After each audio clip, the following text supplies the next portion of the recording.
நம்முடைய ஜீவை பார்க்கிறோம் அவருடைய கிருபை நல்லது. ஆமென். ஆகையினால் சங்கீதம் 63ஆம் அதிகாரம் 3ஆம் வசனத்தை இப்படியா சொல்லப்பட்டு பாருங்க. ஜீவனை பார்க்கிறோம் உமது கிருபை நல்லது. முதல்கள் உம்மை துதிக்கும். பாருங்க, நாம் இந்த மறுத்திருந்தால் துதிக்க முடியுமா? முடியவே அவன்தான் மனிதர்களும் வாழ்க்கையிலும் தேவனை துதிவார்கள். ஆனால் நீங்களும் நான் உயிரோடு இருப்பது தேவனுடைய கிருபை. அவன்தான் தாவீது சொன்னான், என் ஜீவனை பார்க்கிறோம் உங்களுடைய கிருபை நல்லது. சொல்லுது, என் ஜீவனை மட்டும் என் நாம குறித்து உங்கள் நாமத்தை சொல்லி கையெடுப்பேன். என் ஜீவனை மட்டும் என்ன சொன்னா, நான் உண்மை குறித்து அவருடைய நாமத்தை பிரஸ்தாபடுத்தமாக மாற வேண்டும் என்று ஆண்டவர் நம்மளுடைய விருப்பப்படுகிறார். ஏன் ஜீவனை ஈவாய் கொடுத்த தேவன் இருவருக்கும் தாங்கி ஏற்றி சுமந்து தப்பித்து வந்து கொண்டே இருக்கிறார். இன்றைக்கு அநேக உலகத்தில் இல்லை ஏனென்றால் அநேக தர்மஸ்தமாயிருந்தவர்கள், அநேக புஷ்டியாளர்கள் சில நொடிப்பொழுதை காணாமல் போய்விட்டார்கள். காரணம் நாட்டில் வந்த கொள்ளை நோய்கள். ஆனால் ஒன்றையும் என்னையும் ஆண்டவர் ஜீவனோடு வைத்து அவரை துதிக்கும்படியாக, அவரை பயன்படுத்தும்படியாக, அவரை நாமத்தை பிரசவப்படுத்தும்படியாக உங்களையும் என்னையும் வைத்திருக்கிறார்டா. அவருடைய திருவிழியே எத்தனை தனிப்பட்டார்கள், எத்தனை பெற்ற தாய் பார்க்க முடியாது, பெற்ற தகப்பன் பார்க்க முடியாது, சொந்த பந்தம் பார்க்க முடியாது. அப்படியாக தனிப்படுத்த நாட்களிலே அநேக கண்ணீரோடு வேண்டத்தோடு நெத்தியோடு இருந்தார்கள். காரணம் இந்த கொரோனா வைரஸ், இந்த கொரோனா நோய். ஆனால் அவர்களை தேவன் தப்பித்து இந்த நாளை பார்த்து ஜீவோடு வைத்திருக்கிறார்களா? அவருடைய கிருபை. அல்லேலூயா, அல்லேலூயா. அவரின் ஜீவனை பார்க்கிறோம். நாம் ஒவ்வொரு சொல்ல வேண்டும், ஆண்டவரின் நோயிலிருந்து தப்பித்து என்னை மட்டுமாக ஆவியை நடத்தி அவனை சமத்தை கொண்டு அவனை ஆராதிக்க வைத்தாரே. அந்த ஜீவன தேவனை என்ன செய்ய வேண்டும்? ஒவ்வொரு நிமிடமும் ஒவ்வொரு நொடி பொழுதும் அவன் நாமத்தை பிரஸ்தாபப்படுத்திக் கொண்டே இருக்க வேண்டும். அப்படி நாம் பிரஸ்தாபப்படுத்தும் பொழுது 5ஆம் வசனம் சொல்லி பாருங்க, நினைத்தையும் உழைப்பையும் உண்டதுபோல. அப்படிங்க, உணர்த்தையும் உழைப்பையும் உண்டதுபோல என் ஆத்துமா திருப்தியாகும். என் வாய் ஆனந்த களிப்புள்ள உடலினால் உம்மை போற்றும். நமக்கு ஜீவனுள்ள தேவனை நம்முடைய வாயின் சீமா போற்றணும். நாம் தேவனை பூஜிக்கணும், அவரை போற்றி மகிழ வேண்டும். காரணம் என்ன? நாம் எத்தனை நேரங்களிலே தடுக்கி விழுந்தோம். ஆனால் அவர் கரங்கள் தாங்கி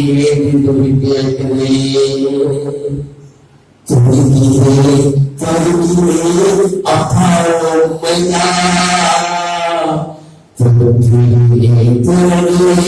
அப்பா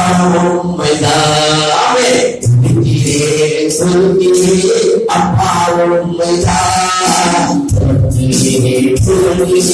அப்பா உம்மையா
Thank you.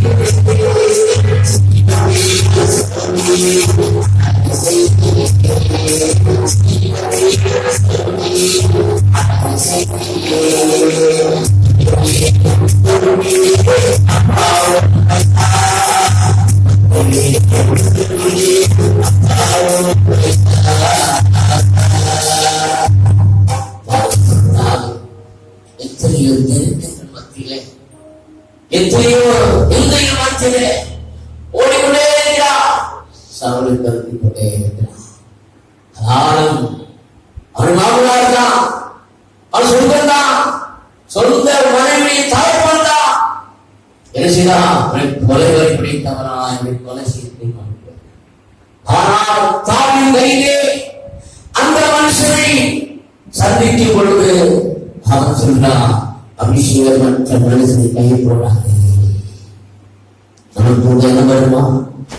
நம் எதிரியை கண்டால் என்ன செய்வோம்? உடனே அழைத்து வைப்போம். ஆனால் தாவீது அப்படி செய்யவில்லை. ஏனென்றால் தேவனுடைய அபிஷேகம் பெற்ற மனுஷன்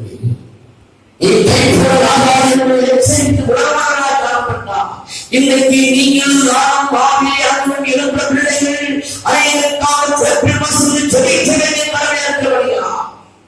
அதற்காக நமக்கு ஜீவனை கூட்டி கொடுத்திருக்கிறார்.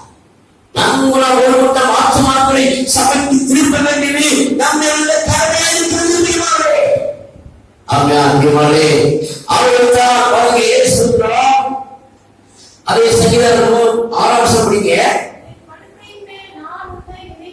என் படுக்கையில் நான் உண்மை நினைக்கும் போது நான் சாமங்களை தியானிக்கிறேன். படிங்க. நீ எனக்கு துணையாக இருந்ததால் உமது சக்தியின் நிலையில் கழிவுகளை. 8வது படிங்க. என் ஆத்துமா உம்மை தொடர்ந்து பற்றிக் கொண்டிருக்கிறது, உமது தாங்குகிறது. அவருடைய கரம் நம்மை தாங்குகிறது. அவருடைய கரம் சர்வ சொல்லப்படுகிறது. அவருடைய கரம் அவருடைய என்ன செய்கிறது? தாங்குகிறது. இதுதான் தேவனுடைய கிருபை. நம்முடைய பசுத்தால் அல்ல, நம்முடைய நீரால் அல்ல, நம்முடைய அந்தஸ்தால் அல்ல, அவருடைய கிருபைதான் அவர் கிருபையினால தாங்குகிறது. அவர்தான் சொல்றோம் 146 சங்கீதத்திலே அங்கே 3 விசுவாசங்கள் 146 பிரபுக்களையும் இரட்சிக்க திராணியில்லாத மனப்புத்தரையும் நிர்வாகிக்கிறேன். அவனுடைய ஆவி பிரியும், அவன் தன் மண்ணுக்கு திரும்புவான். அந்நாளில் யோசனை அறியும். யாக்கோபின் தேவனை தான் துணையாய் கொண்டு தன் தேவனாகிய கர்த்தரிலே நம்பிக்கை வைக்கிறவர்கள் பாக்கியவான். அவரையா நான் உன்னை தாங்கினேன், ஏங்கினேன், சுமந்தேன், அப்படித்தேன், நீ தாங்குவேன், ஏதுவேன், சுமப்பேன், நாளை நதி மயில் வரைக்கும் அப்படி செய்வேன். கர்த்தர் இப்பொழுது நான் கூடவே இருக்கிறதே இருக்கிறார். இப்பேற்பட்ட தேவனை நாம் இருக்கக்கூடாது, நாம் துணிக்காமல் இருக்கக்கூடாது, நாம் தேவனை சோதரிக்க இருக்கக்கூடாது. ஏண்டா இந்த நாட்கள் தான் நாம் அதிகமாக தேவனோடு உணவுகளை வழங்க வேண்டும். ஏண்டா நாளை ஓடுவது நாளல்ல, நாளை கடைசி நிமிடத்தில் வந்திருக்கிறார்களா? ஆவே நம்முடைய இதயம் ஆவியிலிருந்து அத்தீவிரமாக இருந்து ஜாதி தர்மத்திலே ஜீவ விருட்சமாய் கடந்து வர வேண்டும். அவைதான் அவனை கிருபையாய் வைத்திருக்கிறார். நம் ஜீவனை அனைவருக்கு முன்பாக சாட்சியாய் வைக்க விரும்புகிறார். அதற்காக நம்மை பிடித்தார், அதற்காக நம்மை அபிஷேகம் செய்தார், அதற்காக ஆவியில் ஊற்றினார். அவைதான் ஏசாயா 42 அதிகாரத்தை பாருங்க சொல்றோம். ஏசாயா 42 ஒன்று, இதோ நான் ஆதரிக்கையின் தாசன், நான் தெரிந்து கொண்டவனும் என் ஆத்துமாவுக்கு பிரியமானவரே, என் ஆவி அவர்கள் அமரப்பதிலே அவர் பிரஜாதிகளுக்கு நியாயத்தை வெளிப்படுத்துவார். ஏழாம் வசனம் படிக்க, கர்த்தராகிய நான் நீதியின்படி உம்மை அழைத்து உம்முடைய கையை பிடித்து உம்மை தற்காத்து உம்மை ஜனத்துக்கு உடன்படிக்கையாகவும் ஜாதிகளுக்கு ஒளியாக வைக்கிறேன். நம்மை எதற்காக வைத்திருக்கிறார்? அவருடைய நாமத்தை பிரஸ்தாபப்படுத்துவோம், அவருடைய அன்பை ஜாதிகளுக்கு வெளிப்படுத்துவோம். நம்மளை இறுதியாய் வைத்திருக்கிறார். இரண்டாவதாக நம்முடைய தேவன் செவிப்படுகிற தேவனாக இருக்கிறார். நம்முடைய தேவன் நம்முடைய ஜெபத்தை கேட்கிற தேவனாக இருக்கிறார். அவர்தான் சங்கீதம் 66ஆம் அதிகாரம் 19 படிங்க. மெய்யாய் தேவன் எனக்கு செவி கொடுத்தார், என் ஜெபத்தின் சத்தத்தை கேட்டார், என் ஜெபத்தை தள்ளாமலும் தமது கிருபையிலிருந்து விலகாமலும் இந்த தேவனுக்கு ஸ்தோத்திரம். பாருங்க, அருமையான அப்படி தாசன் அந்த கட்டத்திலே பணத்தை அநேக ஜெபங்கள், நம்முடைய ஒவ்வொருடைய ஜெபங்கள் இன்றைக்கு அவர் சபையிலே இடமானதாக பலத்தோடு ஆரோக்கியத்தோடு அவர் நாமத்தை பிரஸ்தாபனத்துக்கு வைத்திருக்கிறார். நம்முடைய பரிசுத்தம் அல்ல, நம்முடைய நீதி அல்ல, நம்முடைய பலன் அல்ல, உலகத்தில் கிருபை. சந்தோஷமா இல்லையா? சொல்லுங்க, சத்தமாக சொல்லுவாங்க. காசா கொடுக்கணும், காசா கொடுக்கணும், லஞ்சமா வேணும் இல்ல, தேவன் பயணத்திற்கு எப்பொழுதும் அமைச்சர மாற்றம் கிடைக்கும். எந்த இடத்தில் எந்த நிமிடமாக சொல்லுக்கு நம்ம எப்பப்படக்கூடாது. நாம் யாரை உருவாக்கினா என்னமை உருவாக்கினாரோ அவரை தான் மகிழ்ச்சி செலுத்திக் கொண்டிருக்கிறோம். எந்த மனுஷனை கோரிக்கை அல்ல, அதைத்தான் என் ஜீவனை பார்க்கணும். இந்த ஜீவன் கொஞ்சம் ஆண்டுகளுக்கு கடந்து போய்விடும், ஆனால் தேவனுடைய திருமையோடு அது தொடர்ந்து நமக்கு இருவருக்கு கீழே இருந்து கொண்டே இருக்கிறோம். இந்த நாமத்தை நம்மை தாங்கி கொண்டிருக்கிறார். எத்தனை கோடி தடவைகள் மீட்டெடுத்திருக்கிறார். உண்மை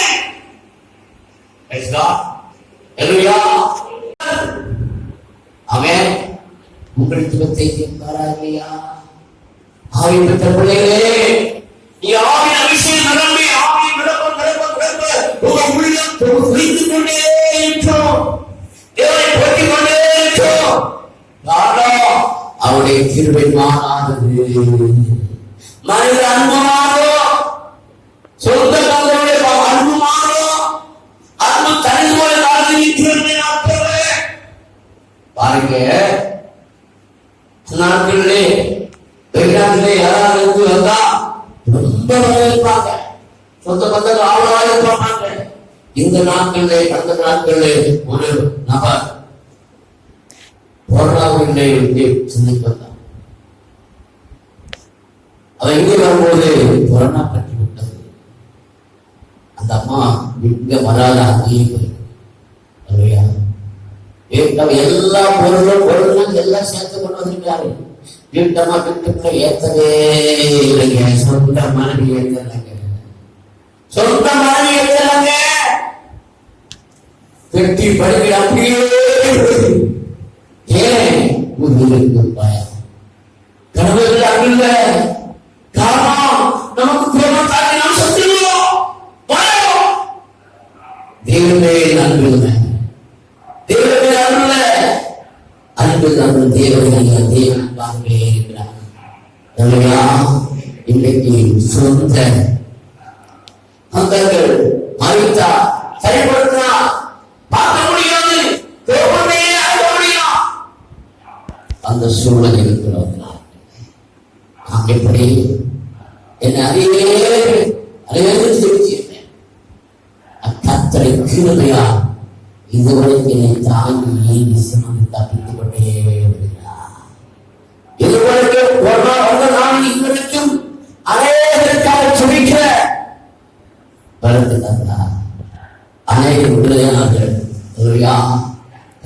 மூன்றாவதாக நம்முடைய தேவன் பிரகாசிக்க செய்ய தேவனாக இருக்கிறார். அவர் நம்மை பிரகாசிக்க செய்ய தேவன். நம்மளை இருளுக்குள் தளர்வதனால நம்ம சோர்ந்து வைக்க தேவனால நம்மளை அவமானிக்க தேவனால நம்மளை பலப்படுத்த தேவனாக இருக்கிறார். அவைதான் சங்கீதம் 67 2 வசனம் படிக்க, தேவனே எனக்கு இறங்கி எங்களை ஆசீர்வதித்து உம்முடைய முகத்தை எங்களை பிரகாசிக்க பண்ணோம். தேவனே ஜனங்கள் உம்மை துதிப்பாராக, சகல ஜனங்கள் துதிப்பார்கள். தேவனிடத்திலிருந்து தேவவாக்கை பெற்ற பிள்ளைகள் மனம் இருக்க முடியுமா? தேவனுடைய ஆசீர்வாதத்தை பெற்றவர்கள் சும்மா இருக்க முடியுமா? நன்மை பெற்ற கடத்திலிருந்து தீமைப்பட வேண்டாமோ? சில தடுமாற்றங்கள், சில வேலை வருமானது தூக்கி கொடுப்பதற்காக ஆவி நிறைவேற்றி ஆவி அபிஷேகத்தோடு அவனுக்கு எழுப்பி கர்த்தரின் மகிமையாய் பிரசிக்க முடியாது, கர்த்தரின் மகிமையாய் சொல்ல முடியாது, இன்னும் ஆழமாய் எழுப்பி சேர முடியாது. அவன் நம்ம ஜீவனை கூட்டி கொடுத்திருக்கிறார். அல்லேலூயா, அல்லேலூயா. அதற்குத்தான் இந்த ஜீவன் அவருடைய நாமத்தை பிரஸ்தாபப்படுத்த வேண்டும், அவருடைய அன்பை மக்களுக்கு பிரஸ்தாபப்படுத்த வேண்டும், அநேக ஜாதி ஜனங்களை கட்டி எழுப்ப வேண்டும். அநேக வருவார்கள், அவர்களுக்கு மெய்கூர்மை அன்பை சொல்வது, அவர்களுடைய தலைகளை தர வைக்கும் பொழுது அவங்களை ஆட்டி படைக்கிற பிசாசு வெளியேறுவதை பார்க்க முடியும். காரணம் என்ன? தேவன் ஒரு மனுஷனை அனுப்பும் பொழுது தேவன் கிருபையை சொல்லி அந்த ஜனத்தை இருந்து இறசி வேண்டும், இருக்க வேண்டும். அந்த ஜனங்களுக்கு புத்தி புகட்டி அந்த ஜனங்களுக்கு எது சத்தியம் எது தெய்வம் என்று சொல்லி அவனை என்ன செய்ய வேண்டும்? ஆதாயப்படுத்த வேண்டும், அவளை சமைத்து திருப்ப வேண்டும். அவைதான் நீதிபதி 19 சொல்லி பாருங்க. நீதிபதி 19 ஆத்மா அறிவில்லாம இருப்பது நல்லத. பாருங்க, நம்முடைய ஆத்மா அறிவோடு இருக்கணும். ஏன்னா நாம் ஆராய்ச்சி தேவன். அவர் எப்படிப்பட்டவர்? அவர் சர்வ ஞானமுடையவர். அவர் எப்படிப்பட்டவர்? சகலத்தையும் படைத்த தேவன். அவர் இருக்கிறவர், இருக்கிற தேவன். இப்போது தீவிர தேவனை அறிய ஜனங்களுக்கு தெளிவாய் சொல்லி அவரை சத்தியத்தில் நடத்த வேண்டும். வெளிப்பட்ட ஒன்று என்று சொல்லி பார்க்க சொல்றோம். ஆண்டவர் எப்படிப்பட்டவர்? இருக்கிறவர், இருந்தவர், வல்லவராகிய சர்வ வல்லவருடைய கர்த்தர். நான் அல்பாவும் உமேகாவும் ஆதியும் அந்தமாயிருக்கேன் சொல்லுகிறார். நான் துவக்கமும் முடிவுமா இருக்கிறேன். இந்த உலகத்தை தோற்றம் முடிக்கிறார்.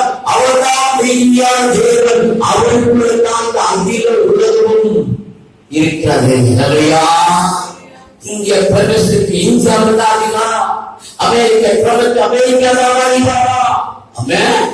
ஆனா உன்னை என்னை உருவாக்க தேவனுக்கு வானாலும் வானமும் கொள்ளாத தேவனுக்கு சர்வரோட அதிகாரம். வானத்துக்கும் பூமிக்கு எனக்கு எழுதப்பட்டு அதிகாரம் கொடுக்கப்பட்டிருக்கிறது. அவையை புறப்பட்ட சர்வஜாதிகள் விசுவாசியா வைக்கக்கூடாது. விலைவாசியா சொத்துக்கலாம், தேவை சொத்துக்களாய் மாற்ற வேண்டாம். ஏன்னா நீங்கள் சீசா. ஒவ்வொரு மனுஷனையும் தட்டி இழப்ப வேண்டும். நீங்கள் புறப்பட்ட போது சகல ஜாதிகளை சொல்லுதா இல்லையா? வசனம் என்ன சொல்லுது? சீசராக இயேசுவை சாய உருவாக்குறார். என்கிட்ட ஒரு நபர் வந்தா அவன் அடுத்த கூடி தான் செய்யணும். ஆமென். ஏன் அந்த வேதத்தை கொண்டுதான் நாம் புத்தி போட்டார். ஒரு மனுஷனை முட்டைக்கு வைக்கக்கூடாது, அட்டைக்கு வைக்கக்கூடாது, அலற்பட்டியை பற்றி அவன் எரிஞ்சாதான் நாலு கொண்டு வருமா சபை. அல்லையா அல்லையா அல்லையா வரமாட்டேன் தேவையில்லையா? அதே காசு நம்மளுக்கு அல்லையா? நம்ம யாரை பார்த்து பேசுங்க, யாரை புதிக்காம இருக்கோம்? சர்வவல்ல தேவனே அல்லையா, அவருடைய நாமத்தை பைபிள்ல எந்த இடத்தில் நான் வந்து உங்களை ஆசீர்வதித்து ஏற்றும் என்றும் என்றும் மாறாத தேவனாகவே இருக்கிறார். அடுத்தபடியாக அவர் ஆசீர்வதிக்கிற தேவன். சங்கீதம் 128 அதிகாரத்திலே அங்கே 6 வசனங்களை பார்த்தீங்கன்னா கர்த்தர் அங்கே சொல்லுவது பாருங்க. யாருக்கு பயப்படணும்? யாருக்கு பயப்படணும்? கணவருக்கா, மனைவிக்கா, பிள்ளைக்கா, உலகத்துக்கா, ஆட்களுக்கா, மந்திரவாதிக்கா, பரிசுக்கா? யாருக்கு பயப்படணும்? கர்த்தருக்கு பயப்படலே ஞானம். கர்த்தருக்கு பயப்படா அவரோடு அனுதினமும் பேசி உருவாட என்ன வரும்? ஒரு அன்பு பயத்தை புலமைகள் தேவன உறவுல வளர பயன்பட்டா. அப்ப என்ன நடக்கும்? தேவனை துதிப்பதும், தேவனை தியானிப்பதும், தேவனை அன்பை வெளிப்படுத்தும், தேவனை சத்தியத்தை சொல்லி தனது வீழ்ப்பதுதான் இந்த தேவன் கிருபை. ஆமென். அவருடைய கிருபை என்ன செய்யும்? நமக்கு கொடுத்த ஜீவனமாக ஆத்மாக்களை ரட்சிப்புக்கு வழி நடத்தும். அக்கிரமத்திலும் பாவத்திலும் மருத்துவ ஜனங்களை என்ன செய்ய வேண்டும்? விடுவிக்க வேண்டும். யார் நமக்கு கடமை? தேவ ஆணை பெற்ற தேவனாய் உங்கள் மேல் ஏற்பட்ட கடமையாக இருக்கிறது. அப்படிப்பட்ட தேவனுடைய பிள்ளைகளுக்கு என்ன உண்டாகும் பாருங்க.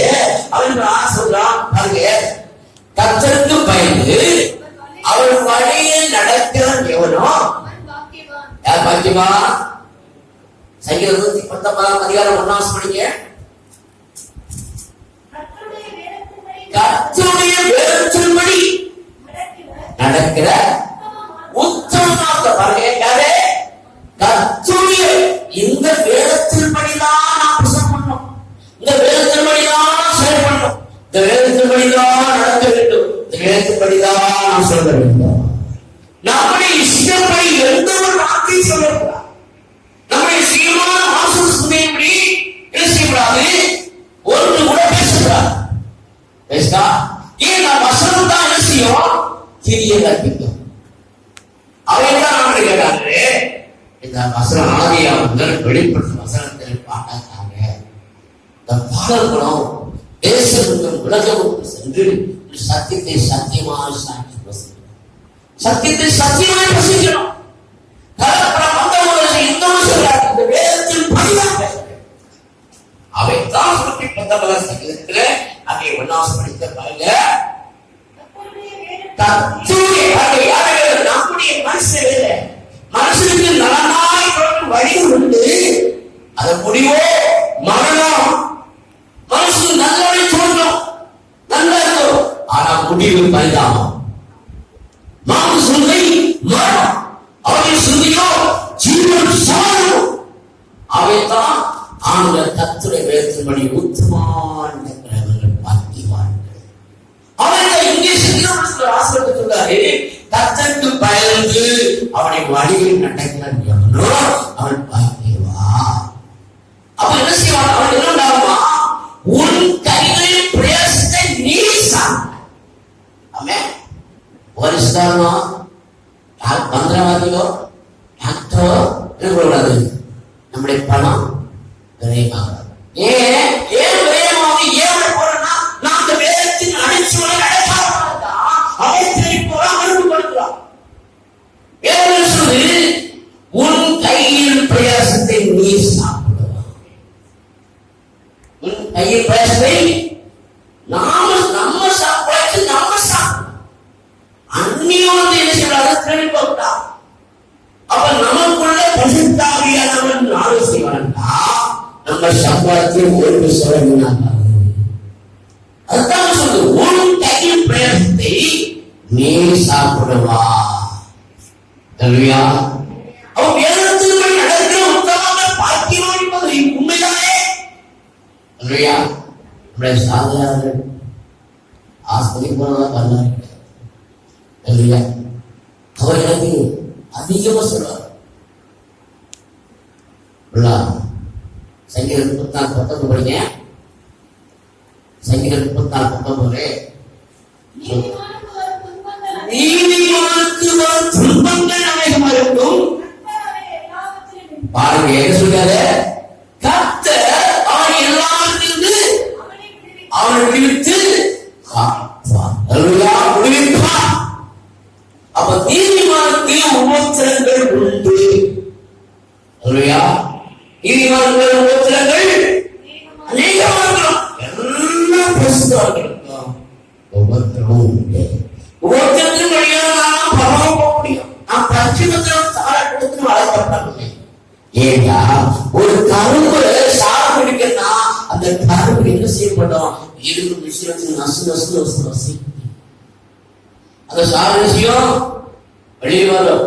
இப்ப சாரம் குடிக்கணும்னா கரும்பு என்ன செய்யணும்? நசுக்கப்பட்டுதான் ஆகணும். நான் நசுக்க மாட்டேன்னா சக்தி ஆகாது. நான் தேங்காவை அறக்கலாம் அப்படியே வச்சா சக்தி ஆகாது. தேங்காவை விஷயத்தை போட்டு உண்மைய நல்லா தூரணும். அப்போ சம்பந்தி ஆகணும்னா என்ன செய்யணும்? நசுக்கப்படணும். நீ பசுத்தமாகணும், வெடிக்கப்படணும், ஒழுக்கப்படணும். பாடுபடுவதற்கு தான் பரவாயில்ல. பாடு என்பது நிச்சயமா பசுவதற்கு உண்டு. அவன் அவையா அவன் அருமையா தேவையில்லையே. பாருங்க 2 உன் கையில் நீ சாப்பிடுவார், உனக்கு பாக்கியும் நன்மையும் உண்டாயிருக்கும். உன் மனைவி உன் வீட்டவர்கள் கைகள் சாட்சி சொல்லி போல் இருப்பான். உன் பிள்ளைகள் உன் மத்திய சொல்லியும் ஒரே கல்விகளை போல இருப்பார்கள். இல்லையா? இருக்க வைக்க ஏன்னா அந்த சந்திப்பு நடத்தும் பொழுது கர்த்தர் செய்வாரு. நம்முடைய மனைவி எப்படி பாரு? ஒரு வீட்டு கைகள் சாட்சி சொல்லி போயிருப்பார். வீட்டுலாம் கைகள் நம்ம வீட்டில் பக்கத்தில் மற்ற ஜனங்களை ஆளுமை நடத்தி ஒரு சபைகளை கொண்டு அந்த கனிகளை பெற்றெடுப்பார். நம்ம சுற்றி ஜனங்களை அந்த சோழமான சந்திக்கும் போது உலகத்தை பேசாம அவனுடைய அன்பை சொல்லி அவளை சமைத்து கொண்டு வருகிறேன். அன்பான மணிமாடுவே தப்பி மாடே ஓடி போச்சு. நாட்களை வீட்டு பக்கத்துல ஒரு சகோதரி தான் என் வீட்டுல பகுதிக்கு எல்லா திருக்கும் எங்க வீட்டுல வந்து போன் பண்ணாம தான் ஒருத்தர் கூட சொல்ல முடியாது. ஏன்னா ஆண்டு இல்லாத சமைக்கிறது வருவாங்க சொல்லுவாங்க, சொல்லுவாங்க. அப்படிப்பட்டதான் மாட்டாங்க. சபைக்கு ஒரு கஷ்டப்படுறாங்க. கடந்த நாட்கள் கூட ஒரு புதிய சகோதரி நான் பார்த்து கூட இருந்தேன். அது வேலைப்பட்டு திருப்பி வீட்டுல வந்து டோர் கட்டி கூப்பிட்டாங்க. ஐயா வாங்க போய் கலைக்கணும்னா பயந்துருக்காங்க. அவ்வளவுதான். நல்லா சாப்பிடணுமா, பயப்படாதுமா, ஏசி ருசித்து பாருங்க. கத்த தலைவது ருசித்து பாருங்க. அவர் பேர் நம்பிக்கை மனுஷன் பாக்கியமான பாருங்க. இதோ கத்திற்கு மனுஷன் இவ்விதமான மனுஷன் பாக்கியமான அநேக ஜனங்களை கத்தர் கொண்டு வருவார். கத்தர் சீர்ந்து உன்னை ஆசிப்பா. நீ தேவ நாளை காண்பாய். அவன் நம்முடைய ஜீவன நாளா யாரை வாழ்கிறோமோ தேவ பாதை காண வேண்டும். இந்த தேவ சபை நீங்கள் அவரை ஆசைப்பட வேண்டும். பிள்ளைகள் சமாளத்தையும் காண்பார்கள் சொல்லப்படுகிறது. கர்த்தர் சீயோனை ஆசைப்பா. நீ ஜீவன நாளா எருசலேம் பாதை காண்பா. நீ உன் பிள்ளைகளை இஸ்ரவேலுக்கு உண்டான சமாளத்தையும் காண்பா என்று வேதம் பரிபாஷையில் பிரியமான அருமையான பிள்ளைகளே, அவருடைய கிருபை இருந்தால் நாம் இங்கு வர முடியாது. அவருடைய கிருபை இருந்தால் நாம் துதிக்க முடியாது.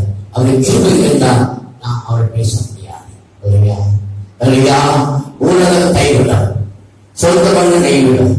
நீ வார்த்தை அனுபவத்தை தான் கல்வியா கல்வியா எல்லாம் சொல்லணுமா? அப்பா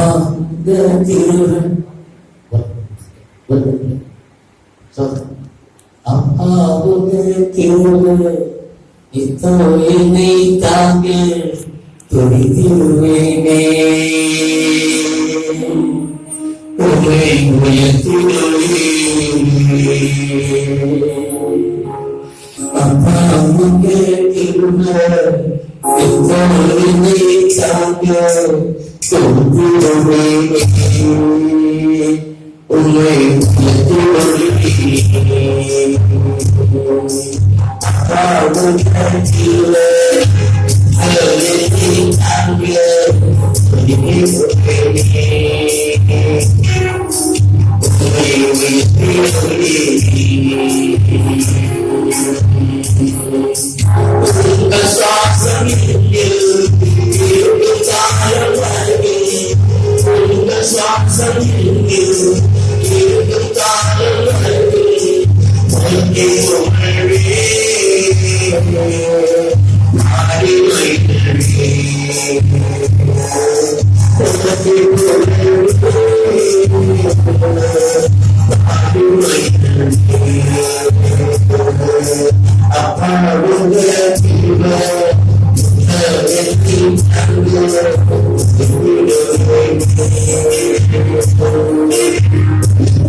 சொந்த பந்தன் பெற்று தாய்கள் எல்லாரும் தூசிக்கப்படுவாங்க. ஆனா உன்னை என்னை உருவாக்கினே நமக்குள்ளே வந்து அமர்ந்து அப்படி அபிஷேக வார்த்தை கொண்டு கலந்தாலே தெரியாதே நானும் தேவன் நாமும் நடுவில் பெரியவராக சிறியானவன் தங்கப்பத்தில் தானே மறப்பாரோ அவன் மறந்தால் நான் உன்னை மறப்பது சொல் தேவன் அவனை தீர்வேண்டும்படி தாங்கிறபடியா இதுவரைக்கும் தேவன் நம்மை நடத்தி வந்திருக்கிறார். இனியும் நடத்துவார். அந்த தேவனே இதனை தீர்வுகள் நம் ஜீவனை பார்க்கிறோம். அவன் ஒருவருக்கே நாம் ஆராதனை செய்வதாக, அவன் ஒருவருக்கே நாம் நன்றியுள்ளாக, அவன் ஒருவருக்கு நாம் உண்மையுள்ளாக தேவனுடைய சத்தியத்தின் சாட்சியை வாழ்ந்து தேவன் பயன்படுவதாக கர்த்தர் உதவி செய்வார். ஆகையால் நாமே தொடர்ந்து நாம் வேண்டாதபடியாக இதுவரை காத்த திருவிழுக்காக, இதுவரை கடந்த தயவுக்காக, இந்த அன்பின் ஐக்கியத்துக்காக எங்களுக்கு அந்த திருவிழுக்காக நன்றி செலுத்தி ஆகியோர் நடத்தபடியாக எல்லா துணி கண்ணாமை உமக்கு நாம் சேர்த்தோம். இயேசு கிறிஸ்து ஜீவனாக நல்ல